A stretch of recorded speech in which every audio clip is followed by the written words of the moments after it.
I'm Helena Wadia, and here's some of the stories making the Evening Standard's front page.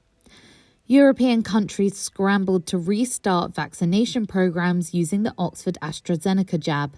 France, Germany, Italy, mainland Portugal, Lithuania and Latvia lifted their suspension of the use of the vaccine, with other countries set to follow, after European medicine regulators declared it was safe and effective.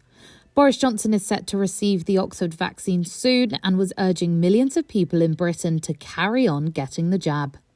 Transport for London was today warned not to expect an open chequebook as its government COVID bailout was extended for 7 weeks. Transport Secretary Grant Shapps yesterday announced that TfL's second emergency grant, to replace billions in lost fares, would be continued from March 31st to May 18th. This creates breathing space over the mayoral election period and allows the deal to reflect the scale of the return to work as lockdown lifts, but continues the uncertainty over long-term funding. TfL estimates it will need between £2.6 billion and £3.2 billion of government support for the 2021 to 2022 financial year. Motorists could be charged £3 to cross London's Hammersmith Bridge to help pay for its repair. Hammersmith and Fulham Council said its radical plans would see the bridge potentially reopen for pedestrians and cyclists next summer and motor vehicles 2 months later. The 134-year-old West London Bridge has been closed to traffic since April 2019, when cracks appeared in its pedestals. It then closed to pedestrians, cyclists and river traffic 4 months later, after a heatwave caused the faults to significantly increase. MPs and peers have today said that the law supporting the right to protest should be clarified to prevent a repeat of the mess that led to the breakup of the Sarah Everard vigil on Clapham Common.